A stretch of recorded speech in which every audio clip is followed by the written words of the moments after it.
নাটোর জেলার বড়াইগ্রাম থানার অন্তর্গত দক্ষিণ মালিপাড়া হিফজুল কোরআন কওমি মাদ্রাসা এতিমখানার উদ্যোগে 11তম বাৎসরিক ঐতিহাসিক তাফসীরুল কোরআন মাহফিলের স্বনামধন্য সভাপতি আলহাজ আব্দুল খালেক মাস্টার, ডিপ্লোমা কৃষিবিদ, অবসরপ্রাপ্ত সভাপতি অত্র মাদ্রাসা, হায়াতে তাজ্জেবা সিহাতে কুল্লিয়া কামনা করছি।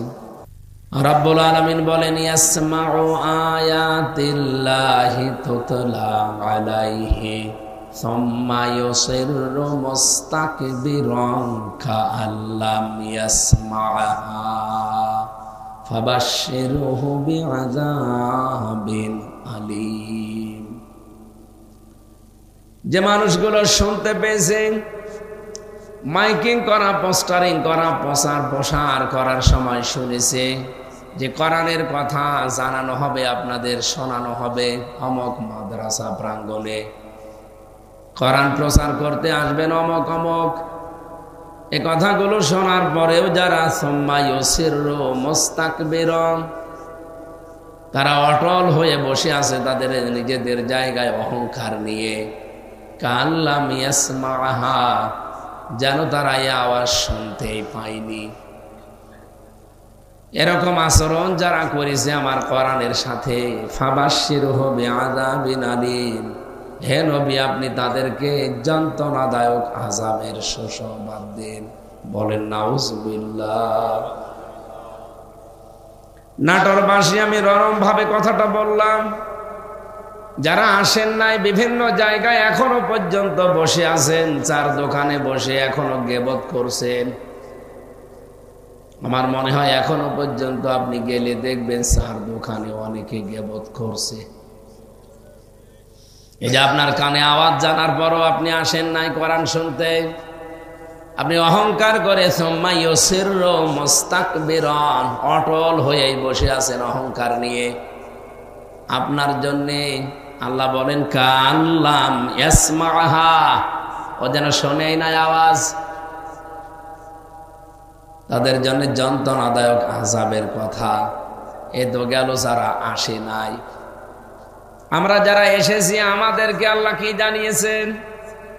যেমন আমি, রুহুল আমিন, লোকমান সহ যারা আসলাম, কি জানিয়েছেন আমাদের আল্লাহ? وَإِمَّا نُرِيَنَّكَ بَعْضَ الَّذِي نَعِدُهُمْ أَوْ نَتَوَفَّيَنَّكَ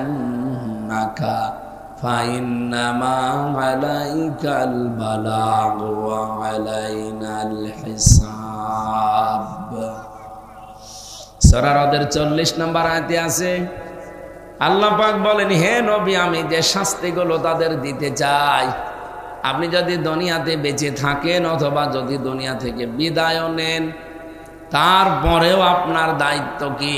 ফাইন্নামা, ইন্নার পরে মা আসলে বাংলা অর্থ হবে একমাত্র, কেবলমাত্র, প্রকৃতপক্ষে, শুধুমাত্র। আমি যে আযাবগুলো তাদের উপরে পাঠাতে চাই, এটা যদি আপনার জীবদ্দশায় পাঠায়, এমনকি আপনি যদি বিদায় নেওয়ার পরে এগুলো পাঠাতে আমি ইচ্ছা করি, তারপরও কোনো চরম পন্থা অবলম্বন করা যাবে না। আপনার দায়িত্ব শুধু মানুষের কাছে পৌঁছিয়ে দেওয়া, হিসাব নেওয়ার দায়িত্ব আপনার না, ও দায়িত্ব আমি আল্লাহর। তাহলে আমরা যারা বলতে এসেছি, রুহুল আমিন ভাই সহ আমরা, আমাদের দায়িত্ব আপনাদের কাছে পৌঁছিয়ে দেওয়া। আমার তো মনে হয়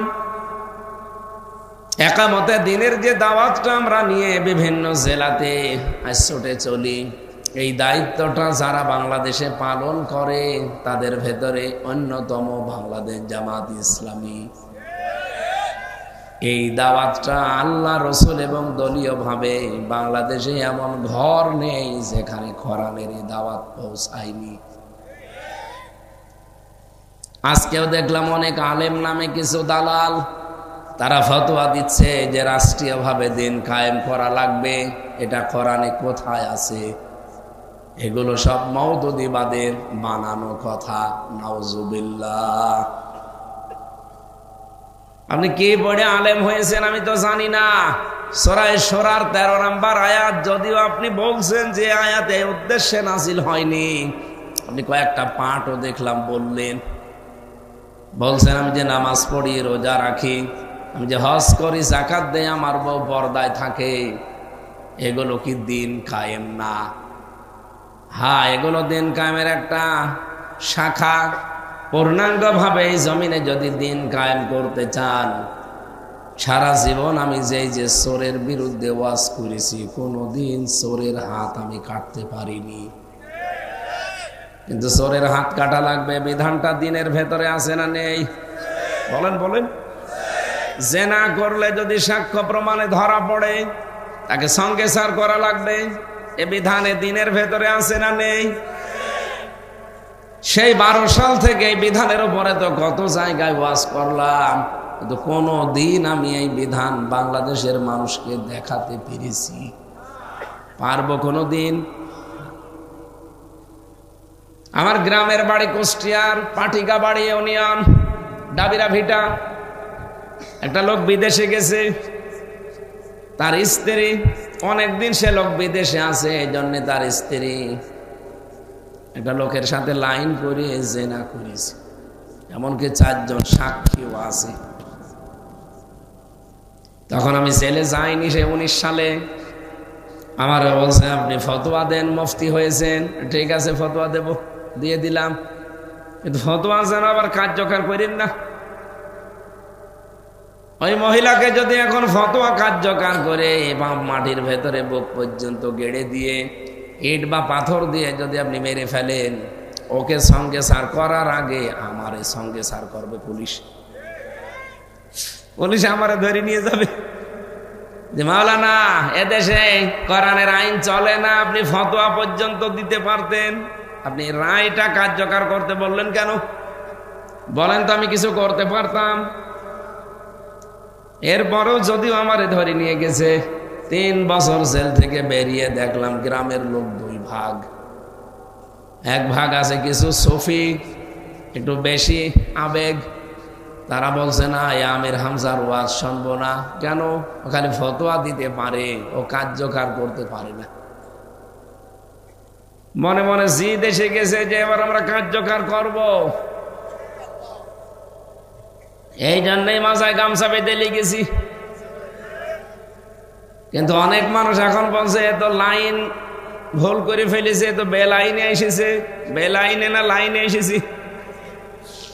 এতদিন আপনাদের ভাষায় তো আমি বেলাইনে ছিলাম, এখন আমি আছি লাইনে। আমি চাই এই দেশে শুধু ফতোয়া দিয়ে এবার আর শেষ করব না, সংসদে আইন আমি পাশ করার মাধ্যমে কার্যকর করব। এটা তো আপনাদের কাছে রাজনীতি মনে হয়, বলেন বলেন, কিন্তু কুষ্টিয়ায় অনেকের কাছে রাজনীতি মনে হচ্ছে। তারা বলছে এটা তো হুজুর তো ধান্দাবাজিতে লিখেছে, একে ধান্দাবাজি। আমি কোরআনে কারিম এই জমিনে কায়েম করা যদি ধান্দাবাজি হয়, আপনি যে মানুষের তৈরি করা আইন কায়েম করতে চান, আপনারটা কি? শয়তান। হযরত ইব্রাহিম নবী তার জাতির কাছে বলেছিলেন, ওয়াকাইফা খাফু মা আশরাকতুম ওয়ালা তাখাফুনা আন্নাকুম আশরাকতুম বিল্লাহ। আমি কেমন করে তাদেরকে ভয় করব? ও জাতির লোকেরা, যাদেরকে তোমরা আমাকে ভয় দেখাও, আমি কি করে তাদেরকে ভয় করি? আর তোমাদেরকে আমি ভয় করব কোন সেন্সে? যেখানে তোমরা আল্লাহর সাথে শিরিক করে ভয় পাও না, আর আমি আল্লাহর একাত্মবাদ প্রতিষ্ঠা করতে গিয়ে ভয় পাবো জীবনেও না। সুতরাং একামতে দিনের কর্মী যারা এদেশে আছে, বাংলাদেশের বহু জায়গায় তাদেরকে বিভিন্ন ভয় দেয়, বিভিন্ন কায়দায় অনেকে ভয় দেখাতে চাচ্ছেন। আল্লাহর কসমেরা অলরেডি ফাঁসির দড়ি গলায় নিয়েছে, আপনারে মরণের হুমকি তারা থোড়াই কি আর কিছু মনেই করে না। মনে করলে ওরা বুঝে শুনে এই রক্ত পিচ্ছিল পথে আসতো না। কি কথা বলে না কেন? আমারে আল্লাহ যে জায়গায় রেখেছিল আকিস গ্রুপের, আমি যদি কিছু না করতাম জীবনে, শুধু 4টা জমান নামাজ পড়াতাম মাসে, পায়ের ওপর পা তুলে আমি মরণ পর্যন্ত খেয়ে যেতাম, জীবনে কিচ্ছু করা লাগতো না। সব কিছু ছেড়ে দিয়ে আমি যেটা এতদিন পড়েছি ওইটা কার্যকর করার জন্য এবার মাঠে নেমেছি। এমনি না, বুঝে শুনে। কথা বলছেন নাকি আন্দাজে ঠিক বলেন? আপনারা যারা বলেন যে আমি ধান্দাবাজি করছি, ধান্দাবাজি তো আপনারটা। আপনি তো মানুষের তৈরি করা আইন, আল্লাহর সাথে শিরিক, এগুলো করে আপনি ভয় পান না। আমি আল্লাহর আইন প্রতিষ্ঠা করতে গিয়ে ভয় পাবো কোন কারণে? মালাম ইউনাজ্জিল বিহি আলাইকুম সুলতানা, আপনার কোনো দলিল নেই, আপনি যা করেন সব বানানো। কিন্তু আমি যা করি আমার দলিল আছে। এই কোরআনে আছে 918টা দলিল। 918 জায়গায় আমি ডাইরেক্ট ইনডাইরেক্ট পেয়েছি। এই জমিন যার, বিধান চলবে তার। কিন্তু আপনি সেটা করেন। একটা দলিল দেখান তো, জমিন যার আইন চলবে তার, তা না বাদ দিয়ে জমিন যার আইন চলবে অন্য জনের। একটা আইন দেখান। আমার শ্বশুর বাড়ি হচ্ছে জীবননগর থানা, চুয়াডাঙ্গার। ওর পাশে দেখলাম একটা কাদিয়ানি মসজিদ, কাদিয়ানিরা নামাজ পড়ে ওখানে। যেহেতু এক জায়গায় গেলে দেখা হয়, জিজ্ঞাসা করলাম আপনারা যে কাফের জানেন আপনারা? বলছেন না। আপনারা কাফের আপনারা জানেন না? না, আমরা কোরআন শরীফ দিয়ে নামাজ পড়ি, আযান দেই, আমাদের মুয়াজ্জিন আছে, খাদেম আছে, ইমাম আছে, খতিব আছে। কোরআনের 6666টা আয়াত আমরা বিশ্বাস করি, মানিও কম বেশি। শুধু সূরা আহজাবের 40 নম্বর আয়াতের 4 ভাগের 1 ভাগ একটা শব্দ আমরা মানি না ও বিশ্বাসও করি না। আমি নিজে জিজ্ঞাসা করেছি কোনটা, ওরা বলেছে ওয়া খাতামান নাবিয়্যিন, এই শব্দটা মানি না। মুহাম্মদ সাল্লাল্লাহু আলাইহি সাল্লামে পৃথিবীতে কোনো অ্যাডাল্ট পুরুষের পিতা ছিলেন না, এটা আমরা মানি। মা কানা মুহাম্মাদুন আবা আহাদিম মির রিজালিকুম, উনি কোনো প্রাপ্তবয়স্ক পুরুষের পিতা ছিলেন না দুনিয়ায়, এটা আমরা মানি, বিশ্বাসও করি। ওয়ালাকির রাসূলুল্লাহ, বরং উনি আল্লাহর রাসূল ছিলেন, এইটাও মানি। কিন্তু উনি শেষ নবী ছিলেন এটা আমরা মানি না। আমরা মানি শেষ নবী গোলাম আহমদ কাদিয়ানী। ওরা নামাজ পড়েছে আমাদের মতো কোরআন শরীফ দিয়ে, ওরা রোজাও রাখে আমাদের কোরআনে বর্ণিত সূরা বাকারার 183 আয়াত অনুযায়ী, যেভাবে নিয়ম এইভাবেই। শুধুমাত্র কোরআনের এই একটা শব্দ না মানলে যদি ওরা কাফের হয়, ওদের সাথে আমরা মুসলমানের আত্মীয়তা করি। এই কথা বলছেন না? আপনাদের জেলায় আছে কিনা আমি জানি না, এই জন্য টের পাচ্ছেন না। এই যে কিছুদিন আগে বিশাল একটা সমাবেশ হয়ে গেল ঢাকাতে, যে কাদিয়ানীদের রাষ্ট্রীয়ভাবে কাফের ঘোষণা করা লাগবে। আমার মনে হয় দল মত নির্বিশেষে সবাই সেখানে গিয়েছিল। কথা বলেন না? সবাই আহ্বান জানাচ্ছে, দাবি জানাচ্ছে, আরজি করছে রাষ্ট্রের কাছে। অথচ রাষ্ট্রের দায়িত্বে যারা বসে আছে এখনো পর্যন্ত 1628 জন। এই দায়িত্বশীল মানুষগুলোর দিকে তাকান, তাদের অধিকাংশ গুলো আল্লাহর কোরআন এ জমিনে কায়েম হোক এটা চাই না। অথচ কোরআন কায়েম করা লাগবে এরকম আয়াত আছে কোরআনে। কত জায়গায় বললাম? 918 জায়গায়। কাদিয়ানীরা মাত্র একটা আয়াতের 4 ভাগের 1 ভাগ মানে না। এদের কাফের বানাতে আপনি সব এক জায়গায় হয়ে যাদের কাছে দাবি জানাচ্ছেন, তারা তো 918টা আয়াত মানে না। ওরা জীবনে মনে মনে শুনি আর হাসে যে কি গো, ওরা কতটুকু মানি না, এতে ওরা কাফের। আর আমরা এতগুলো মানি না, আর আমাদের কাছে দাবি জানায়, আমরা তো কাফেরের বাপ।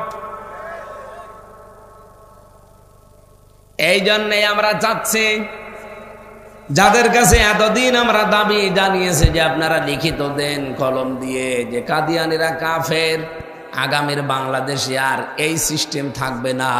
ওই কলমের মালিক এবার মুসলমানেরা হবে, মুসলমানেরা রায় লিখবে। আমি যেমন শুধু গ্রামে শুধু ফতোয়া দিয়ে শেষ করে দিয়েছিলাম, কার্যকর করতে পারি নাই। কিন্তু এবার যেহেতু আমরা লেগেছি, আল্লাহর কসম করে বলছি দেশের যা অবস্থা, ও জাতির লোকেরা, যেহেতু অন্য এখনো 7টা দল বাকি আছে, এদের তো 100 ভাগের 2 ভাগ ভোট হলেও আছে নাকি? এক কথা বলেন না কেন? এক চরমনাই পীরের, আল্লামা মামুনুল হকের, আরো যারা 6টা, আপনি হিসাব করে বলেন এদের যদি 100 ভাগের 10 ভাগ ভোটও সারা বাংলাদেশ মিলিয়ে হয়, এদিকে 50, ওদিকে 10, আর ওইদিকে 54, সমীকরণ মিলিয়ে এই জন্যই তো অনেকে তালগোল পাকিয়ে ফেলছে। এই জায়গাতে একটা রাজনীতি করার জন্য ম্যাডাম খালেদা জিয়ার এই অসুস্থতাকে অনেকে কাজে লাগিয়ে নির্বাচন করে এতদিন যারা জিকির করত তারা এখন বলছে এটা পিছিয়ে দিন। কারণ তারা বুঝে ফেলেছে যে না, আমেরিকায় জীবনেও মুসলমানের পক্ষে কথা বলার কথা না, জরিপ যা দিয়েছে মিথ্যা না। এভাবেই যদি এবার হয়ে যায়, শেষে ডাকসু জাকসু চাকসু রাকসুর মতো হয়ে যাবে। এই জন্য বলছে ভিক্ষা দরকার নেই, কোথা ঠেকা, নির্বাচন লাগবে না পরে। কেন যে আপনি আগস্টের 5 তারিখে 2024 সালের বিকাল বেলায় তো আপনি জিকির করছিলেন যে হাসিনা চলে গেছে, নির্বাচন দেন, পাগল করে ফেলছিলেন এতদিন, কোথায় গেলেন? এখন তো অলরেডি তফসিল ঘোষণা দিচ্ছে 11 তারিখে, ফেব্রুয়ারির 12 তারিখে নির্বাচনের ঘোষণা হয়ে গেছে। এখন যারা দেশি বিদেশি বিভিন্ন প্রভুকে ধরে ষড়যন্ত্র করছেন, এখন এই দেশের মানুষ আর দাদাদেরকে কিছু মনেই করে না। দাদার দেশের মানুষই দাদাকে মানে না, অলরেডি বাবরি মসজিদ বানানো আরম্ভ হয়ে গেছে। আমেরিকা যে শুল্ক চাপিয়েছে দাদাদের উপরে, দাদার আমার মনে হয় ধুতি খুলে যাচ্ছে। দাদা আর আপনাদেরকে নিয়ে ভাববে না। আন্তর্জাতিক অপরাধ ট্রাইব্যুনালে অলরেডি শেখ হাসিনার নামে যে রায় এসেছে, দাদার মাথা এখন অলরেডি খারাপ। ওদিকে আমেরিকা যে রিপোর্ট দিল ওটা তো বানানো রিপোর্ট না, ওরা এমনি আমাদের পক্ষে না, তারপরেও রিপোর্টটা যেহেতু দিয়েছে, আপনি বলেন বাস্তবতা এখন কোন জায়গায়? আমি যে কথা বলছি আন্দাজেন আমার পেছনে দলিল আছে। এদের অভয় বাণী দিচ্ছে যে মানুষগুলো এতদিন পর্যন্ত আমাদেরকে ভয় দেখিয়েছেন বিভিন্ন নাম দিয়ে, মানুষের কাছে মিশতে দেননি। 15.5 মাসে এমন জায়গায় এদেশে একামতের দিন পৌঁছিয়েছে, বাংলাদেশের 18 কোটি মানুষের আস্থার জায়গা এখন বাংলাদেশে যারা দিন কায়েম করতে চায় তারা। কারো মেয়ে বিয়ে হয় না, কোথায় যাবেন চলেন? একামতের দিনের কর্মীরা আছে। বাংলাদেশে কারো ছেলে পরীক্ষা দিতে পারছে না, কোথায় যাবেন? লোক আছে। এমনকি ঘর বাড়ি পুড়ে গেছে, কোথায় যাবেন? লোক আছে। এই 15.5 মাসে যেটা দেখলাম, বাংলাদেশ জামাত ইসলামী যা করেছে 73টা দল মিলেও তা করতে পারেনি। আপনার রাগ হলেও এটাই কিন্তু সত্য কথা। আপনার বিবেকটা আপনি কাজে লাগান না কেন? আপনি দল করেন তাই বলে অন্ধভাবে করবেন? অন্ধভাবে কাউকে মেনে চলা এটা তো কাফেরদের অভ্যাস। আপনি কি কাফের? বলেন। এই যে অন্ধভাবে কাউকে মেনে চলা এই অভ্যাস কাদের? 4 জায়গায় আছে কোরআনে। ওয়াইদা কিলা লাহুম তাআলাউ ইলা মা আনজালাল্লাহু ওয়া ইলার রাসূলি ক্বালু হাসবুনা মা ওয়াজাদনা আলাইহি আবাআনা। আল্লাহ পাক বলেন, হে নবী, ওদেরকে যদি বলেন আসো আল্লাহর বিধানের দিকে, রাসূলের আদর্শের দিকে, আপনি দেখবেন ওরা এই কথাই বলবে, হাসবুনা, আমাদের জন্য যথেষ্ট, মা ওয়াজাদনা, যা আমরা পেয়েছি, আলাইহি আবানা, আমাদের মুরব্বি পূর্বপুরুষ বাপ দাদা এদের কাছে এইটাই আমাদের যথেষ্ট, আর লাগবে না। এইরকম সেন্স এখন বাংলাদেশের বহু মুসলমানদের ভেতরে আমরা দেখতে পাচ্ছি।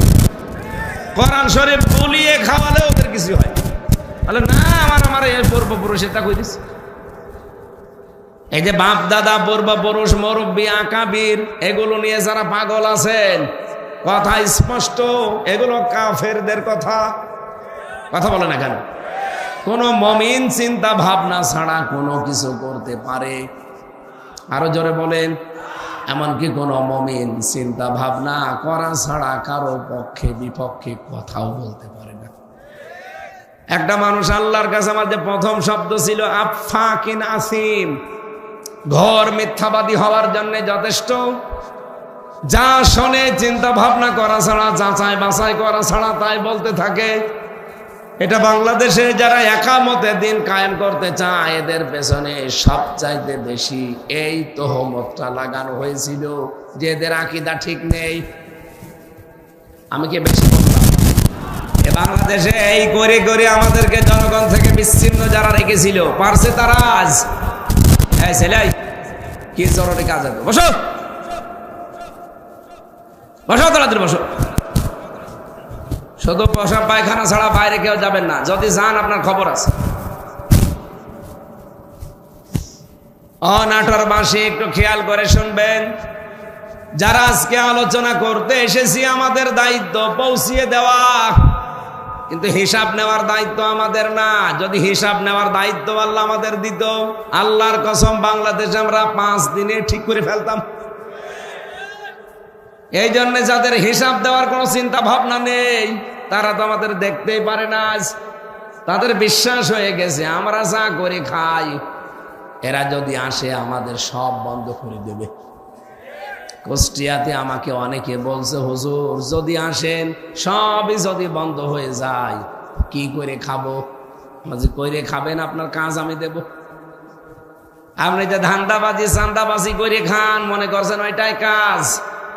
এমনকি যে কোরআন শরীফ আমার সামনে, আমার কুষ্টিয়ার বুকে একজনের অনেক টাকা ঋণী ছিল। ওই আগস্টের 5 তারিখের পরে এই 15.5 মাসে সে চাঁদা তুলে ঋণ শোধ দিয়ে এখন কয়েক কোটি টাকার মালিক। চাঁদা তুলে ঋণ পরিশোধ করে। বলেন তো যে চাঁদা তুললেন এইটা কি আর একটা ঋণ না? বলেন বলেন।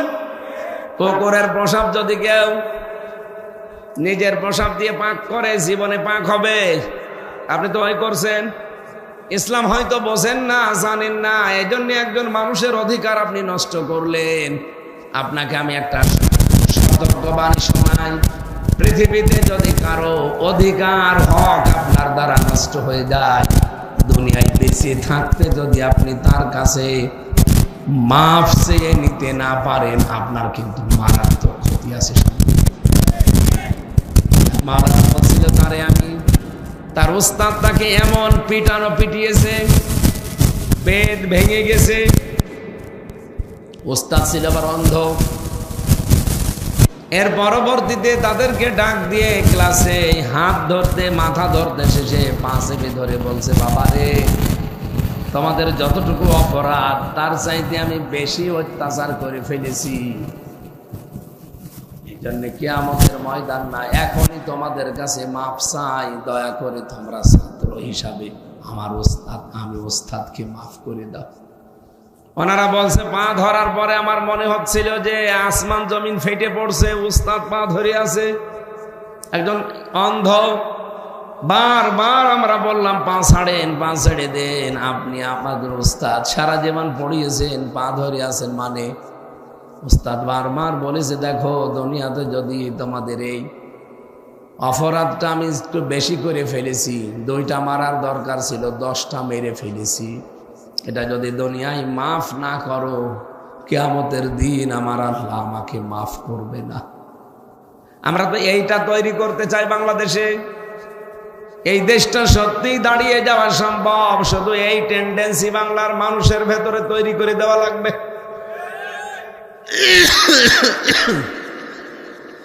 এই ছোট বয়সে তো পৃথিবীর কম দেশে যায়নি, বহু দেশে আমি ঘুরেছি। ওই দেশগুলোর পর্যবেক্ষণ করলাম যে তারা আজ বিশ্বের বুকে উন্নত কেন, তারা দাঁড়িয়ে গেছে কেন। এই জনগণের ভেতরে এই টেন্ডেন্সিটা তারা পয়দা করে দিয়েছে যে এইটাই শেষ না, আর একটা কিন্তু আছে, জবাব দেওয়ার জায়গা। এই টেন্ডেন্সি যত বেশি তৈরি হবে, দেশ তত তাড়াতাড়ি দাঁড়াবে। এই জন্য আমাদের দায়িত্ব শুধু প্রচার করা, আমাদের দায়িত্ব হিসাব নেওয়া না। হিসাব নেওয়ার দায়িত্ব কার? আরো জোরে বলেন। এবার যারা আপনারা শুনতেই এসেছেন, এটা তো গেল যারা আসে নাই, আমরা যারা এসেছি বলতে। এবার যারা এসেছেন শ্রোতা, তাদের দায়িত্ব কি? কথা বুঝতেছেন? আজকের তেলাওয়াত কিন্তু আয়াতে আপনাদের দায়িত্বগুলো আমি বলবো। এবার সূরা আনফাল 75টা আয়াত আছে, মদিনায় নাজিল হয়েছে, মাত্র একটা আয়াত পড়েছি। কয়টা? 2 নাম্বার আয়াত। এখান থেকে আমরা তাফসীর আকারে কথা বলতে চাই, আল্লাহ যেন তৌফিক দেন, বলেন আমিন। আমরা যারা এখানে মুমিন দাবি করি, আল্লাহর দৃষ্টিতে, সবার দৃষ্টিতে না, আপনি হয়তো আপনার দৃষ্টিতে মুসলমান দাবি করতে পারেন, কিন্তু আল্লাহ আয়াত শুরু করেছেন ইন্নামা। বলেন তো এটা মনে আছে কিনা দেখি। ইন্নার পরে যদি মা আসে, বাংলা অর্থ কি দাঁড়ায়? শুধুমাত্র, একমাত্র, কেবলমাত্র, প্রকৃতপক্ষে। আল্লাহ বলেন আমার দৃষ্টিতে এই পৃথিবীতে সবাই মুমিন না, আমার দৃষ্টিতে মুমিন তারা। এই আয়াতটার ব্যাখ্যা করতে গিয়ে সূরা মুমিনুনের ভেতরে আমি তাফসীর পড়তে গিয়ে দেখি আল্লাহ পাক মুমিনদের মর্যাদা, সম্মান বর্ণনা করতে করতে এমন শব্দ চয়ন করেছেন, তিনি বলেন কদ আফলাহাল মুমিনুন। মুমিন যারা, তারা সফল হয়ে গেছে। তারা সফল হবে না, হয়ে গেছে। এখান থেকে আমি একটা উদাহরণ বের করলাম। এই বাংলাদেশে বহু মানুষ সফলতা কি বিফলতা কি এটা জানে না, এই জন্যে সফলতাকে মনে করে বিফলতা, বিফলতাকে মনে করে সফলতা। এটার বাংলা বললে হয় সহজভাবে লাভ এবং ক্ষতি। লাভকে আমরা অনেকেই ক্ষতি মনে করি, ক্ষতিকে আমরা অনেকে লাভ মনে করি। মনে করেন আব্দুল হাকিম, উনি পরীক্ষা দিচ্ছে, ম্যাট্রিক পরীক্ষা দিচ্ছে, একেবারে কড়াকড়ি চলছে, তারপরেও কিছু লেখে নাই, একেবারে সাদা খাতা, শুধু রোল নাম্বার আর নিজের নাম লিখে হেড স্যারের কাছে বলছে নেন। স্যার বলছে কিছুই তো লেখো নাই। আব্দুল হাকিম ডাক দিয়ে বলে স্যার কিছু লিখি নাই, তাতে কি হয়েছে? আমি কিন্তু মার্কস চাই 90, 100-র ভেতরে আমি 90 চাই। স্যার বলছে কিছু লেখো নাই, 90 কি দিয়ে দেব? উনি বলছে আমার মাজার দিকে তাকান। এদিকে তাকিয়ে দেখছেন নল। নল চেনেন? রাজশাহী নাটোরের মানুষ তো নলের সাথে পরিচিত। নল মাজায় দেখে স্যার বলছে বাবা তুই বাড়ি চলে যা, তোর নাম্বার বাড়ি পৌঁছিয়ে যাবে। পরীক্ষার রেজাল্ট যেদিন বের হয়েছে, ওই দিন রেজাল্ট দেখে 100-র ভেতরে পেয়েছে 90। ওনার মা বাবা খুশি, ওনার বন্ধু বান্ধব ভাই বোন যা আছে সবাই খুশি, এমনকি ওনার প্রেমিকাও খুশি। চিন্তা করছে আল্লাহ ভালো লোকই ধরেছি, জীবনে কোনোদিন লেখাপড়ায় যায় না, শুনলাম যে খাতা জমা দিয়েছে, এরপরেও 100-র ভেতরে 90, এর দিয়ে কাজ হবে। নাটোরবাসী, আমি শুধু হাসির জন্য বলি নাই, ওনার নামটা এমনিতে ধরলাম তাই। তামাম পৃথিবীর সব মানুষ যদি বলে আব্দুল হাকিম সফল, আপনার বিবেক থাকলে আপনি বলা লাগবে উনি বিফল। এই কথা বলেন না কেন? অথচ নাম্বার পেয়েছে কত? 90 পেলে কি বিফল না সফল? কেন বিফল বলছি? কিছু লেখে নাই। ডক্টর মের নুরুল ইসলাম, উনিও পরীক্ষা দিয়েছে, কারো কাছে দেখে না, কাউকে দেখায়ও না, যতটুকু যোগ্যতা আছে ঠিক অতটুকুই লিখেছে। পরবর্তীতে রেজাল্ট বের হওয়ার পরে দেখা গেল পেয়েছে মাত্র 33। ওনার মা বাবা নারাজ, ওনার ভাই বোন নারাজ, সবাই বলছে কি হবে তোরে দিয়ে, এত কষ্ট করে লেখাপড়া করালাম, 100-র ভেতরে আব্দুল হাকিম 90 পাই, আর তুই 33, তোরে দিয়ে কিচ্ছু হবে না। তামাম পৃথিবীর সব মানুষ যদি বলে নুরুল ইসলাম বিফল, বিবেক থাকলে আপনার বলা লাগবে সফল। হ্যাঁ, কথা বলেন না কেন? রুহুল আমিন সাহেব পরীক্ষা দিয়েছে, আমি নাম ধরছি শুধুমাত্র বোঝানোর জন্যে। পরীক্ষা উনিও দিয়েছে, কিন্তু প্রশ্নপত্র আগের রাতে হাতে পেয়েছিল না, ওনার নাম বাদ দিলাম। এই একটা কলা গাছ বইলে ফেলেছি, যখন ভাই আপনি থামেন, আগের রাতে একেবারে প্রশ্নপত্র হাতে পাওয়ার পরে মন মতো নিজে না আরো বন্ধুদের দিয়ে লিখিয়েছে লেখ। ওখানে স্যার বলেছে 10টার ভেতরে 5টা প্রশ্নের উত্তর দিবা, সময় যেহেতু পেয়েছে আগের রাতে, ওগুলো তো সব কমপ্লিট করা। ক্লাসে যাওয়ার পরে শুধু লুজ পেপার নেয় আর দাড়ি কমা ফুল স্টপ দেখে দেখে লেখে, খাতা বই সব সাথে করে নিয়ে গেছে, কিচ্ছু বলে না। লিখতে লিখতে 10টার ভেতরে 10টার উত্তর দিয়েছে। রেজাল্ট বের হওয়ার পরে উনি পেয়েছে 100-র ভেতরে 150। এলাকার সবাই খুশি, কিন্তু মানুষজন বলছে স্যার ও ছেলে যত ভালো হোক, ও না 100-র ভেতরে 99 বা 100 পেতে পারে, 100-র ভেতরে 150 পায় কি করে? স্যার বলছে ও ছেলে পায়, আমি করবো কি? কারণ ওর লেখা তো আমি জানি, এ লেখা তো ওর না, এ তো আগের রাতে লেখা। দাড়ি কমা ফুল স্টপ কিচ্ছু বাদ নেই, আমি কাটাকাটি করতে পারি না। শেষ পর্যন্ত ও তো 200 পাওয়ার কথা, কাটতে কাটতে আমি 150 দিয়েছি। তামাম পৃথিবীর সবাই যদি বলে উনি সফল, আপনার বিবেক থাকলে বলা লাগবে উনি বিফল। আব্দুল হাকিম রুহুল আমিনকে দিয়ে কোন চেয়ারে বসালে ওই চেয়ার নষ্ট হবে। কথা বলতে কেন? 33 পাওয়া ডক্টর নুরুল আমিনকে কোন নুরুল ইসলামকে কোন চেয়ারে বসালে ওই চেয়ারটা ঠিক থাকবে। আমার মনে হয় উদাহরণ আমি দিয়েছি এমনি না, বাংলাদেশে এখন অনেকেই এই ক্ষতিকে লাভ মনে করে লাফায়। এই জন্যই তো দিনের ভোর রাতে করে আনন্দে ছিল। ও যে বিফল কি টের পেয়েছে এবার। এমনকি অনেকেই সামনে এখন এই ধান্দায় আছে যে আবার ওইভাবে করব, কপালে যা আছে। কপালে কি আছে আপনি টের পাবেন। এটা আর আগস্টের 5 তারিখের আগে নেই, 5 তারিখ চলে গেছে, এখন চলছে 25 সালের ডিসেম্বরের 7 তারিখ। আর মাত্র 23 দিন পরে, 24 দিন পরে এ বছর শেষ। সুতরাং নতুন বছরে আমরা নতুন সিদ্ধান্ত নেব ইনশাআল্লাহ। আমরা লাভকে লাভ মনে করব, ক্ষতিকে ক্ষতি মনে করব। ওটা যদি 100-র ভেতরে 150 পাই তাও ক্ষতি। ওইরকম মানুষ চেয়ারে বসালে চেয়ার নষ্ট হওয়ার সম্ভাবনা 100 ভাগ। বলেন বলেন। আর যার মাথায় নল আছে ওরে দিলেও চেয়ার নষ্ট হওয়ার সম্ভাবনা 100 ভাগ। আমরা পাস করেছি শুধু 33 পেয়ে, এরকম মানুষও চাই। কথা বলেন ঠিক কিনা?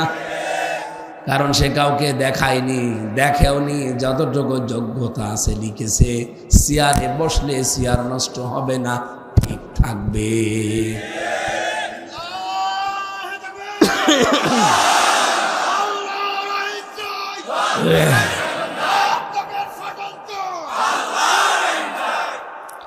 আমার আজকের আলোচনার বিষয় যে শুরু করেছি সূরা আনফাল, নফলের বহুবচন আনফাল। এখানে কয়েকটা তাফসীর পাওয়া যায়।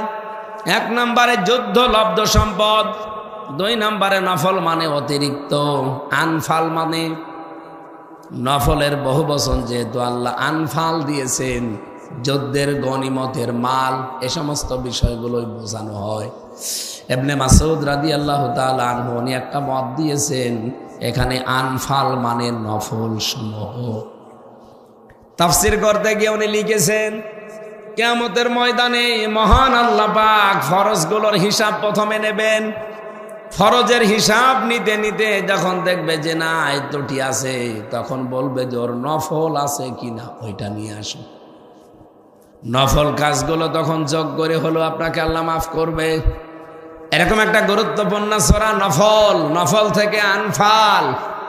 আমরা আয়াত পড়েছি। 2 নাম্বার ঐতিহাসিক প্রেক্ষাপট, শানে নজুল, এগুলোর কথা আমি এখন বলতে চাচ্ছি না, কারণ আমার সময়ও বেশি হয়ে যাচ্ছে, তাড়াতাড়ি শেষ করতে চাই। আমার আজকের আলোচনার বিষয়ের ভেতরে আপনি কমপক্ষে 3টা, 6টা, 8টা এই জিনিসগুলো আমরা ফুটিয়ে তুলব তাফসীর আকারে। আল্লাহ রাব্বুল আলামিন বলেন, আমার দৃষ্টিতে, এদিকে তাকান, আমার দৃষ্টিতে কেউ যদি মুমিন দাবি করে তার নামের আগে আব্দুল, নামের আগে মাওলানা, নামের আগে বুজুর্গ, নামের আগে পীর সাহেব, নামের আগে মুসলমান থাকলেই হবে না। আমার দৃষ্টিতে যদি মমিন কেউ দাবি করে 3টা গুণ তার থাকা লাগবে। কয়টা? আরো জোরে বলেন। আল্লাযীনা ইযা যুকিরাল্লাহ, আল্লাহ কিন্তু মুমিন দেয়নি, মুমিনুন বহুবচন দিয়েছেন। প্রকৃতপক্ষে আমি আল্লাহর দৃষ্টিতে মমিন তারাই যাদের সামনে আমার নাম উচ্চারণ হলে তাদের অন্তরাত্মা কেঁপে ওঠে। এই গুণটা আজ বাংলাদেশে অনেক মুসলমান যারা দাবি করছে তাদের ভেতরে নেই। আজ কত জায়গায় আল্লাহর নাম বলার পরও সেখানে দেখা যাচ্ছে হামলা হয় উল্টা পাল্টা স্লোগান দিয়ে। এই কথা বলেন দেখেন, এই যে তাফসীর মাহফিল সে যারাই দিক না কেন, অনেকে মনে করে জামাত ইসলাম দিয়েছে। আরে ভাই, তাফসীর মাহফিলে কোরআন প্রচার করা এ দায়িত্ব শুধু জামাতের না। আপনি তো আল্লাহর বান্দা, নবীর উম্মত দাবি করেন, এ দায়িত্ব তো আপনারও। এক কথা বলেন না কেন? কারণ বাল্লিগু আন্নী ওয়ালাউ আয়া, একটা বাক্য যদি জানা থাকে ওইটাও পৌঁছিয়ে দাও। সুতরাং এ দায়িত্ব কেন শুধুমাত্র জামাত ইসলাম পালন করতে গিয়ে আপনার কাছে শত্রু হবে? এ দায়িত্ব পালন করার দায়িত্ব তো সবার। আমরা এখন সবাই এ দায়িত্বটা কাঁধে তুলে নিতে পারি না। বলেন বলেন। তাহলে এতদিন যারা ফ্যাসিস্ট ছিল, বাধা দিয়েছিল কোরআন প্রচারে, এখনো অনেকে ডিজিটাল কায়দায় বাধা দিচ্ছেন।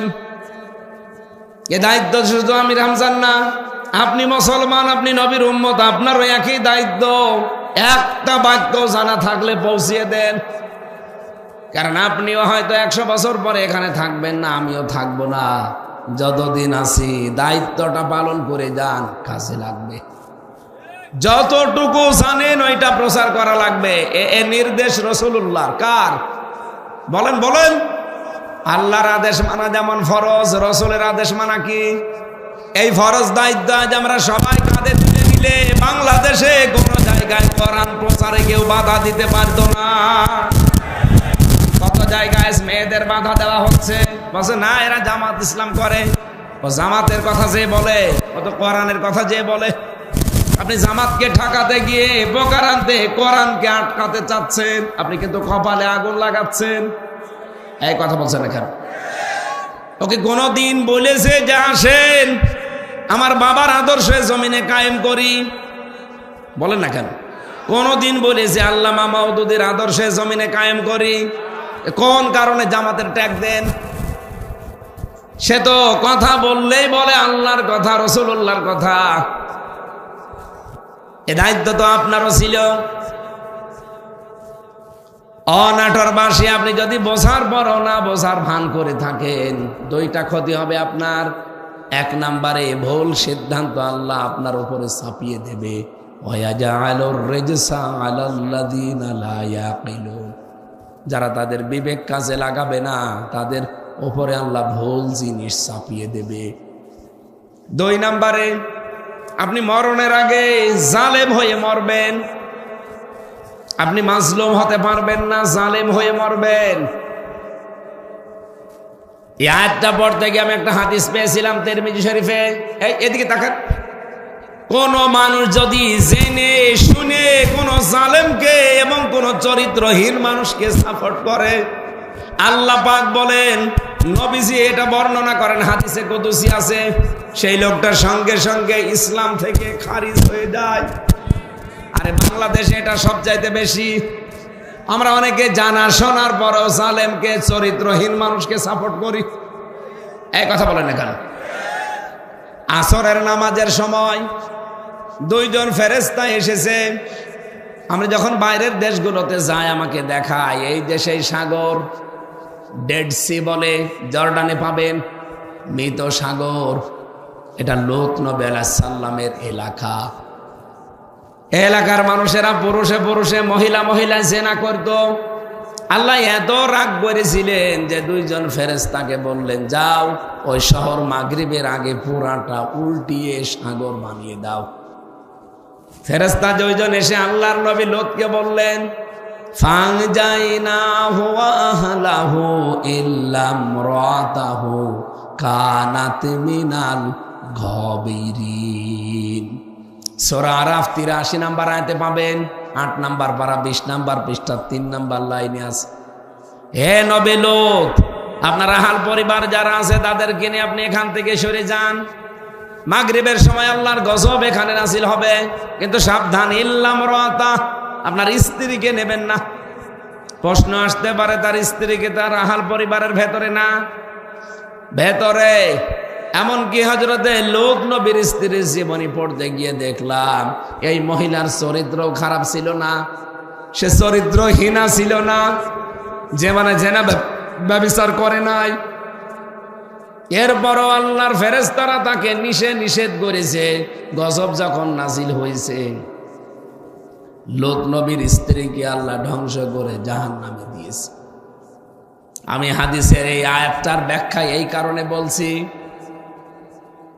বাংলাদেশে বহু মানুষ আমি এখনো দেখতে পাচ্ছি, তারা মনে করে যে আমি নামাজ পড়ি, রোজা রাখি, আমার বউ পর্দায় থাকে, আমার ব্যবসা হালাল, আমি হজ করে এসেছি, আমারে আল্লাহ জাহান্নামে দেবে। কি দেখে দেবে? আপনি টের পান না? কি দেখে দেবে? এবার টের পাবেন। লূত নবীর স্ত্রী সাধারণ মানুষের বউ না, একজন নবীর স্ত্রী। চিন্তা করতে পারেন, তার চরিত্র ভালো, সে চরিত্রহীনা না। এরপরেও শুধু তলে তলে চরিত্রহীন লোকদেরকে সাপোর্ট করত। এই তথ্যটা পাবেন সূরা তাহরিম 10 নাম্বার আয়াতের ভেতরে আছে। আমি দলিলগুলো লম্বা করতে পারছি না, এই জন্য আয়াত নাম্বার বললাম, বাড়িতে মিলিয়ে দেখবেন। অনেকের হয়তো মনের ভেতরে সন্দেহ আসতে পারে, এ মনে হয় বলতেই পারে না। এটা বাস্তব। নবীর স্ত্রী শুধু চরিত্রহীন যারা, তাদের তলে তলে সাপোর্ট করার কারণে যদি আল্লাহ তাকে মাফ না করে জাহান্নামে দেয়। আপনার চরিত্র ভালো আমিও জানি, আপনি জেনা করেননি, ব্যভিচার করেননি আমিও জানি, আপনি নামাজ পড়েন, রোজা রাখেন, আপনি পর্দায় থাকে আপনার বউ আমি জানি, আপনার ব্যবসা হালাল আমি জানি, কিন্তু আপনি তলে তলে এমন মানুষকে সাপোর্ট করেন যার চরিত্র শয়তানের চাইতে খারাপ। এবার আপনাকে জাহান্নামে আল্লাহ কেন দেবে? লূত নবীর স্ত্রীর মতো টের পাচ্ছেন? এখনো টের পাননি? টের পাননি? কারা হাত তোলেন তো। আপনি টের পাননি এখনো? এদিকে আসেন। আপনার এই ওয়াজ দিয়ে হবে না, জড়ি কোদাল দিয়ে আপনার বোঝানো লাগবে।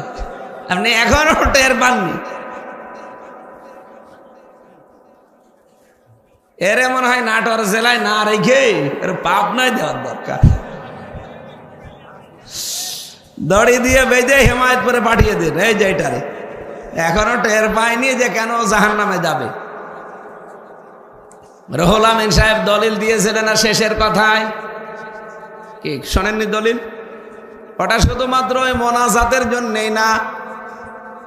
রব্বানা হাব লানা মিন আজওয়াজিনা ওয়া যুররিয়াতিনা কুররাতা আয়ুনিন ওয়াজআলনা লিল মুত্তাকিনা ইমামা। ওটা যদি শুধু আমার নিজের জন্য বলতাম তাহলে ওয়াজআললি বলতাম। আল্লাহ আমাকে শিখিয়েছে বল ওয়াজআল না, এটা জমা মুতাকাল্লিম, বহু বছর। আমরা সবাই মিলে চাই আমাদের জন্য এমন একজন নেতা বানাও যিনি মুত্তাকিদের নেতা, ইমাম হবেন। আপনি সেখানে তার পক্ষে না গিয়ে, রায় না দিয়ে এমন মানুষের পেছনে সাপোর্ট করেন, রায় দেন যার চরিত্র শয়তানের চাইতেও খারাপ, যার রাতের চরিত্র একরকম, দিনের চরিত্র আর একরকম। এরকম মানুষ দেশে নেই। এমনকি রাত 11টার পরে অনেক নেতা এই দেশে আছে, তার পা ঠিক মতো মাটিতে পড়ে না, রিকশা ছাড়া বাড়ি যেতে পারে না, ওই কি উল্টা পাল্টা জিনিস খায়, আর তাল গাছকে দেখে ধাক্কা দেয়। মিয়া ভাই সাইড দেন, আমি কি বেশি বললাম? এরকম মানুষ দেশে নেই। আপনার বিবেকের দরজায় তো ধাক্কা লাগার কথা। লূত নবীর স্ত্রী, তার সব ভালো, চরিত্রহীনদেরকে সাপোর্ট করার কারণে যদি জাহান্নামে যায়, আর আপনারও সব ভালো, চরিত্রহীনকে সাপোর্ট করে আপনি জান্নাতে যান, তাহলে আয়াত কি কিয়ামতের দিন ঝগড়া করবে না? আপনাকে আমি বাঁচাতে চাই ভাই, এরপরও যদি কেউ বাঁচতে না চান, যান চলে যান। আপনি আপনার দৃষ্টিতে মুসলমান হলে হচ্ছে না, আপনার দৃষ্টিতে আমি মুসলমান, আমিও জানি, কারণ আমার তো মুসলমানই দেওয়া আছে। এরকম মুসলমানই ছাগলেরও দেওয়া আছে। ছাগল মুসলমানই দেয় না? দেয়। ছাগল কি মুসলমান? আমি বাংলায় বলতে পারলাম না, দুঃখিত। শুধুমাত্র চামড়া কেটে দিলেই যদি মানুষ মুসলমান হয়। এখন বহু মানুষ হিন্দুদের ভেতরেও তারা কিন্তু চামড়া কাটতেছে। আমার কাছে প্রতিনিয়ত একজন হিন্দু আসে, কুষ্টিয়ার, অনেক ধনী মানুষ, আমি নাম নিলাম না তার। এই লোকটা বলতেছে, এই 15.5 বছরে একটা জুলুম অত্যাচারে ছিলাম, 15.5 বছরে, এই 15.5 মাসে একটু স্বস্তিতে আছি, আরো স্বস্তিতে থাকতে চাই, আপনার দাড়ি পাল্লায় আমি ভোট দেব। আমি বলছি, আপনি মুসলমান হন? বলছে, হুজুর মুসলমান হব, কিন্তু আমার মা মরে যাক, আমার মা রাগ করবে, এই জন্য মুসলমান হব না। মা মরে গেলে আমি মুসলমান হব। আজকে এসেছিল, আমি বললাম, কি আপনার সিদ্ধান্ত কত দূর? হব, খালি মা মরতে দেন, যেই দিন মরবে ওই দিনই বিকালবেলা মুসলমান হয়ে যাব। কিন্তু আমি এখানে একটা জিনিস লক্ষ্য করলাম, এই লোকটার ভেতরে যে আবেগ, প্রায় প্রতিনিয়ত আসার কারণে ওনার একদিন গোপনে বলছি, ভাই আপনি গরুর গোশত খান? হুজুর চুরি করে খাই। গোশতের যে স্বাদ, ও ছাতা মাতার ও জিনিস আমি মানি না, আমি খাই। আমি বললাম, মাহফিলে চলেন? না, এত ওপেন হওয়া যাবে না। কিছুদিন পরে আমি যখন একেবারে সরাসরি মা মরে গেলে মুসলমান হয়ে যাব, তখন যাব। আমি যে কথাটা তারকে জিজ্ঞাসা করেছিলাম গোপনে, যে আমরা তো মুসলমানই দেয়, আপনারা জানেন, আপনাদের কি অবস্থা? বলছো, হুজুর আমিও দিয়ে ফেলেছি। বলেন তো, মুসলমানি অলরেডি দেওয়া আছে, শুধু কালে মাটা পড়তে বাকি, গরুর গোশত খাই, খালি মা মরতে গেলে, মরে গেলে মুসলমান হয়ে যাবে। এখনো কি ও মুসলমান? ওর দৃষ্টিতেও মুসলমান না, কারণ মুসলমানই দিয়েছে, কিন্তু না। আল্লাহ বলেন, ইন্না মা, এ শব্দটা যদি মা দিয়ে আল্লাহ আরম্ভ না করতো, আমি আয়াতই পড়তাম না। এখন আমাদের দৃষ্টিতে আমরা মমিন হলেই হয়ে যাবে, বলে না, আল্লাহর দৃষ্টি থেকেও যদি মমিন হতে চায়, মাস্ট বি তার আল্লাহর নাম শুনলে ভেতরে কাঁপ ধরবে। তো বহু মানুষের তো কাঁপ ধরে না, তাদের বৃদ্ধি, তার শয়তানি আরো বৃদ্ধি পায়। এ তাফসীর মাহফিলটা হবে, কত মানুষকে জানিয়েছে, সবাই কিন্তু খুশি না। এখানে আল্লাহর কথা, রসুলের কথা বলা হবে না হামজার বাবার কথা? বলেন বলেন। আল্লাহর কথা শোনানো হবে, আল্লাহর জিকির করা হবে। এটা শোনার পরেও যে মানুষগুলোর ভয় তৈরি হয় না, অন্তরে কাঁপ ধরে না। আয়াতের ব্যাখ্যা করতে গিয়ে আমি সূরা হজ 34 নম্বর 35 নম্বর আয়াতটা পড়ছিলাম। আল্লাহ রাব্বুল আলামিন বলেন, এই পৃথিবীতে আমার কোন বান্দা যদি সুসংবাদ পেতে চায়, এদিকে তাকান, অবাশশিরিল মুখবিতিন, বিনয়ী যারা তাদেরকে সুসংবাদ দেন। আল্লাহ বলেন, বিনয়ী কারা? আমি নিজে ব্যাখ্যা করছি, শোনো। এই পৃথিবীতে কোনো মানুষ যদি আমি আল্লাহর কাছে সুসংবাদ পেতে চাই, 4টা কাজ তার জীবনে মাস্ট বি থাকা লাগবে। কয়টা? আরো জোরে বলেন। আয়াতের দ্বিতীয় ব্যাখ্যা হচ্ছে না, আপনি উঠে ঠিক করে নিন, একটু বসেন, খুব জরুরি না হলে 2 মিনিট পরে। এটা 1 নাম্বার গেল। দ্বিতীয় নাম্বার তাফসীর কি? আমি এক একটা আয়াতের প্রায় 35টার উপরে তাফসীর পেয়েছি, শুধু বাংলা অর্থেই। অন্যান্য ভাষায় তো আরো বেশি পাবেন আপনি। বিশেষ করে এই যে মালয়েশিয়া যে ভাষাটা চলে, এই ভাষায় তাফসীর করতে গেলে আপনি এক একটা প্রায় 100টার উপরে বিষয় পাবেন। অনেক দিন পর্যন্ত ছিলাম আমি ওখানে, আমার মাথা খারাপ হয়ে গেছে, এর পরে কি করে এত। আমি পেয়েছি 33টা শুধু বাংলাতে। তার ভেতরে 1 নাম্বারটা বললাম যে আপনি বিনয়ী যদি হতে চান, আল্লাহর পক্ষ থেকে সুসংবাদ চান, তাহলে 4টা কাজ দুনিয়ায় করবেন। দ্বিতীয় তাফসীর হচ্ছে, এই পৃথিবীতে আপনার কোনো ইবাদত বন্দেগী, ত্যাগ তিতিক্ষা, কোরবানি, যেটা বাংলায় আমরা ইংরেজি কি আরবিতে বলি কোরবানি, বাংলায় বলি ত্যাগ, কষ্ট স্বীকার করা। এগুলো যদি আল্লাহর দরবারে কেউ কবুল করাতে চায়, তার ভেতরে এই 4টা কাজ মাস্ট বি থাকা লাগবে। 1 নাম্বারটা আমরা পড়েই ফেলেছি, আল্লাযীনা ইযা যুকিরাল্লাহু ওয়াজিলাত কুলুবুহুম।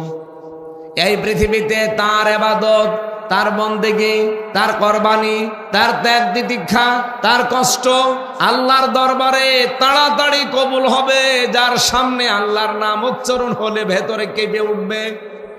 আস-সাবিরিনা আলা মা সাবাহুম, তাদের উপর যে বিপদ আপদগুলো ইসলাম মানতে গিয়ে আসে তার উপর তারা ভেঙে পড়ে না, হায় হতাশ করে না, তখন তারা ধৈর্যের উপরে টিকে থাকে।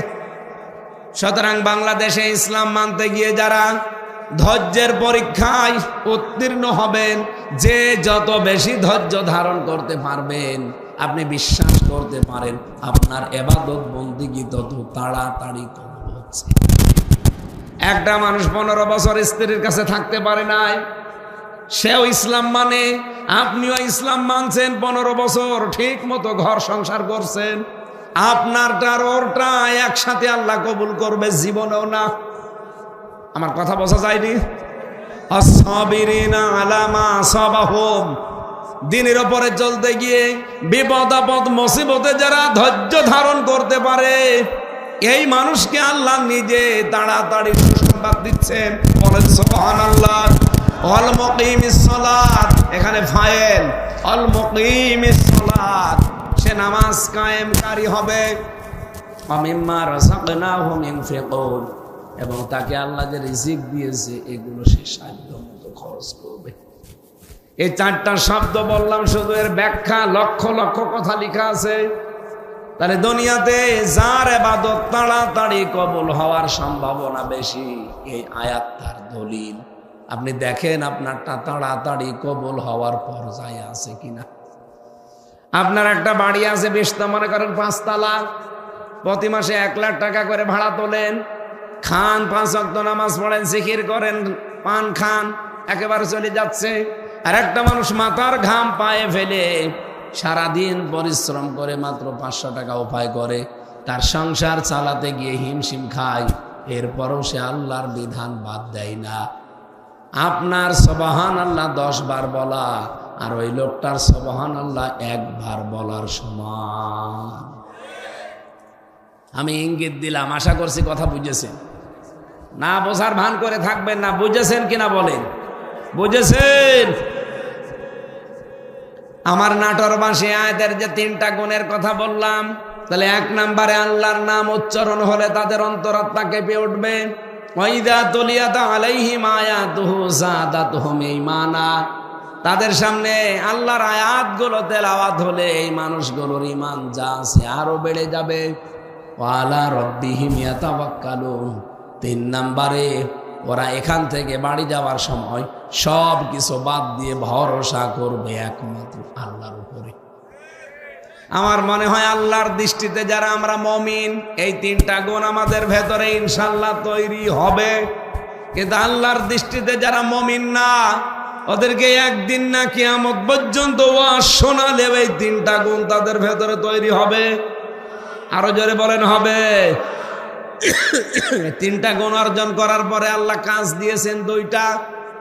এমনি এমনি এই গুণগুলো আসবে না, আপনাকে তৈরি করা লাগবে নিজের ভেতরে এই গুণগুলো। আল্লাহর প্রতি তাওয়াক্কুল, ভরসা, নির্ভরতা এমনি তৈরি হয় না, এর জন্য মেহনত করা লাগে। আমি দেখেছি যে এই মানুষগুলো সত্যিই আল্লাহর কথা শুনলে কেঁপে ওঠে।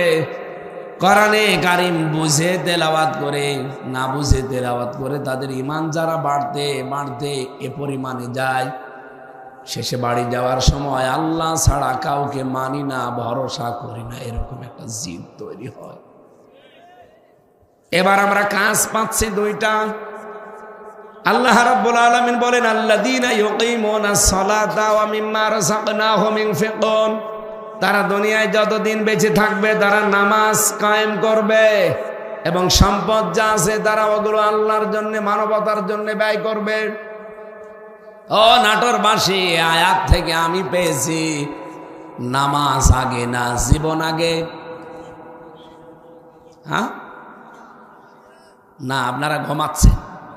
বলেন তো নামাজ আগে না জীবন আগে?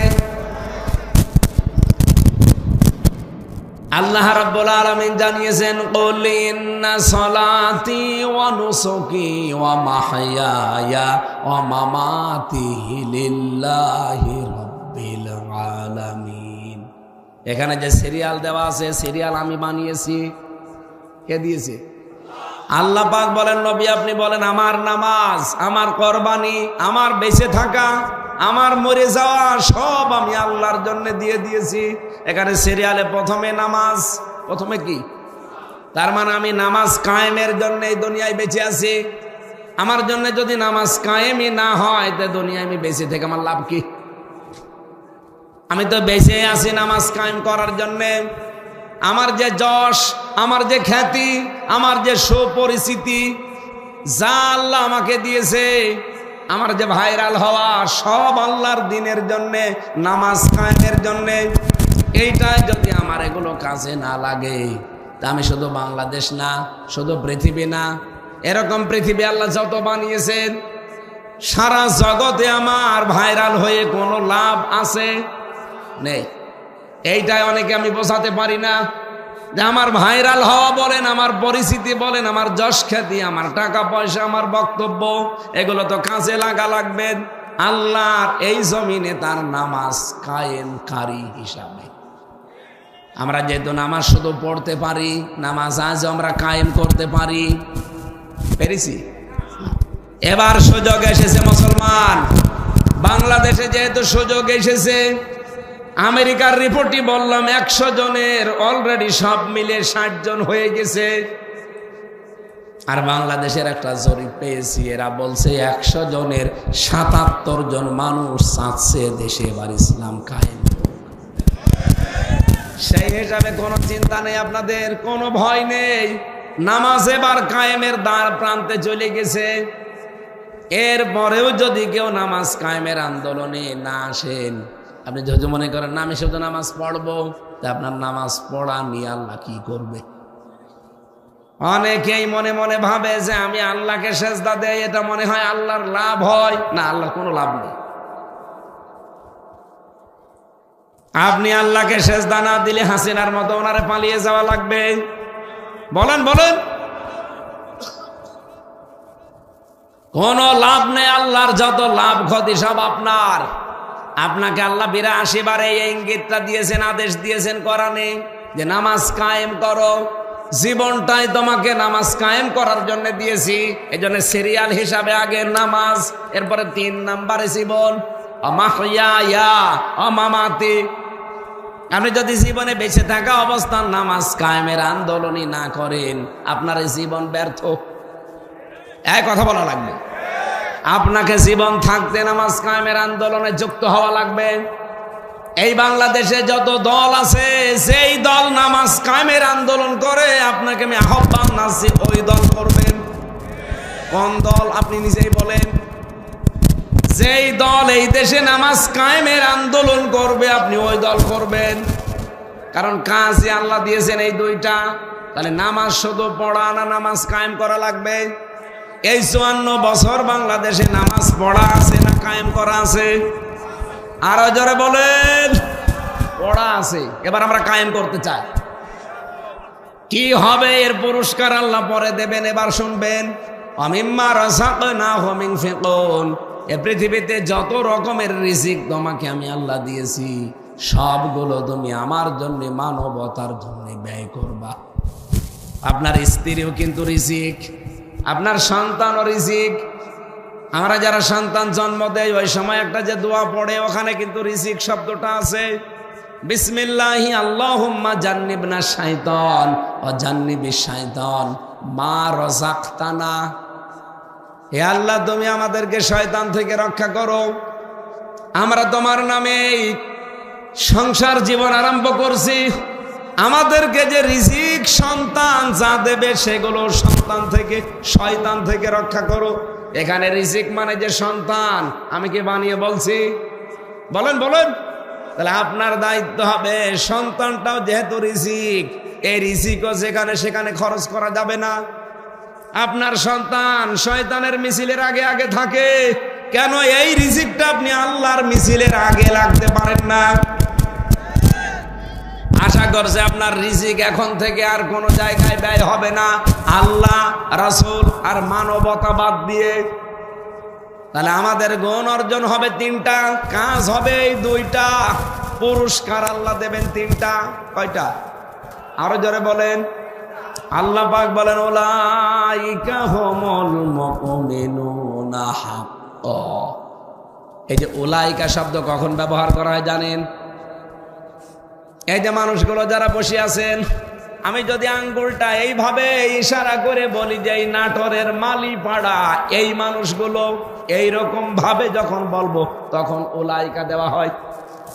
তার মানে এই তিনটা আগুন যদি অর্জন করতে পারেন আল্লাহর দৃষ্টিতে, এই দুইটা কাজে যদি আজকে থেকে আঞ্জাম দেওয়ার জন্য নারী পুরুষ লেগে পড়েন, আল্লাহ বলেন এই মানুষগুলোই আমি আল্লাহর দৃষ্টিতে হক মুমিন, সত্যিকার অর্থে প্রকৃতপক্ষে এই মানুষগুলো আমি আল্লাহর দৃষ্টিতে মুমিন। লাহুম দারাজাতুন ইনদা রাব্বিহিম, তাদের জন্য মর্যাদা আছে, পুরস্কার আছে। এক নাম্বার পুরস্কার, আমি আল্লাহর কাছে তাদের একটা মর্যাদা তৈরি হয়ে গেছে, হবে না, হয়ে গেছে। এই নাটোর জেলায় যারা বাস করেন, বলেন তো এই যে যেই লোকটা মারা গেল আব্দুল কুদ্দুস, ওনার যে মর্যাদা হাসিনার কাছে ছিল, এ জেলার সবার মর্যাদা হাসিনার কাছে এক ছিল। বলেন বলেন, ও মর্যাদাটাতে এমনি হয়েছে। তার এই মর্যাদার এই লাইনটা তৈরি করতে জীবনে কত কাঠখড়ি গেছে, সময় দেওয়া লেগেছে, শ্রম দেওয়া লেগেছে, জীবনটা শেষ করে দিয়েছে দলের জন্যে। এরপরে হাসিনার কাছে তার একটা মর্যাদা। এখানে 3.5 লাখ 4 লাখ ভোটার আছে, তার ভেতরে মাত্র একজনকে হাসিনা নমিনেশন দিয়েছিল, তার নাম আব্দুল কুদ্দুস। আল্লাহ রাব্বুল আলামিন বলেন লাহুম দারাজাতুন ইনদা রাব্বিহিম। দারাজাতুন এক বছর দেয়নি, দারাজাত বহু বছর।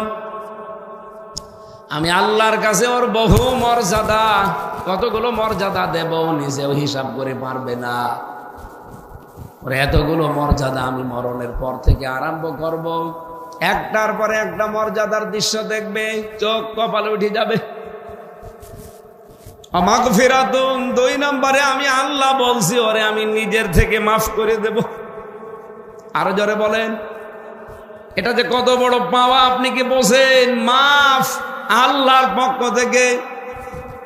যাদেরকে আল্লাহ মাফ করে দেবেন এই মানুষগুলোকে কিয়ামতে আল্লাহ একটা পার্কে নিয়ে যাবেন। এটা তিরমিজি শরীফের হাদিস।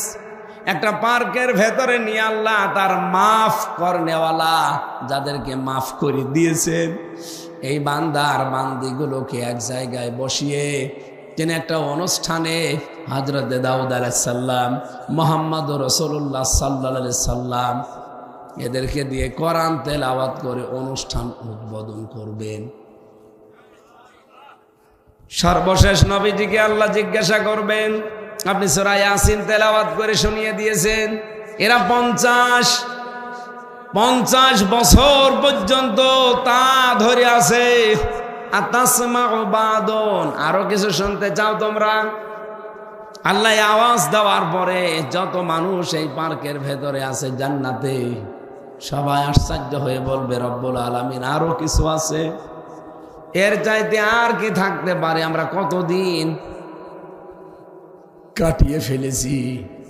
আল্লাহ পাক এবার বলবেন আমি নিজেই এই কোরআন আমি তোমাদেরকে তেলাওয়াত করে করে এবার শোনাবো। সূরা রহমান তিনি তেলাওয়াত করা আরম্ভ করবেন। নবীজি বলেন এক একটা আয়াত শুনতে দুনিয়ায় যেভাবে গণনা করো 50 আলফা সানা মিম্মা তাউদ্দুন, এভাবে একটা আয়াত শুনতে সূরা রহমানের আল্লাহর কণ্ঠে 50,000 বছর লাগবে। এটা আল্লাহ যাকে তাকে শোনাবে না, যাদেরকে আল্লাহ মাফ করে দিয়েছেন। কত বড় নিয়ামত বলেন তো ক্ষমাটা। আয়াতের তাফসিরে 2 নাম্বার হয়, দুনিয়াতে যারা বেশি বেশি মাফ করবে কিয়ামতের দিন আল্লাহ তাকে মাফ করে দেবে। এই সুযোগটা আমাদের অনেকেরই হাতে আছে, কিন্তু আমরা কাজে লাগাচ্ছি না। বহু মানুষ আমরা এই সুযোগটা থাকার পরও হাতছাড়া করে ফেলি। দুনিয়াতে যত পারবেন সুযোগ থাকলেই মাফ করে দেবেন। যদি আপনি একটা মানুষকে মাফ করতে পারেন, একটা অপরাধ, কিয়ামতের দিন আপনার ৭০টা অপরাধ আল্লাহ তার নিজ বলে মাফ করে দেবে। রব্বুল আলামিন বলেন ৩ নাম্বার পুরস্কার তাকে দান করব, আর রিজকুন কারীম, সম্মানজনক রিজিক আমি তাকে দেব। এই সম্মানজনক রিজিকের ব্যাখ্যায় মুফাসসিরিন ইকরাম লিখেছেন, এর ১ নাম্বার তাফসীর হচ্ছে জান্নাত। এর চাইতে আর সম্মানজনক রিজিক নেই। অনাটরবাসী আমি সহ যারা এখানে এসেছি, এই সম্মানজনক রিজিক পাওয়ার জন্যে, জান্নাত পাওয়ার জন্যে এই ৩, ৩, ৬ আর ২, ৮টা এই বিষয়গুলো আজকে থেকে জীবনে প্রতিপালন করার দরকার আছে না নেই? মাদ্রাসার মাহফিল না হলে আমি এটা বলতাম না। যারা আপনারা রিজিক নিয়ে এসেছেন পকেটে করে, এই টাকা, এটাও রিজিক। অন্তত আল্লাহর রাস্তায়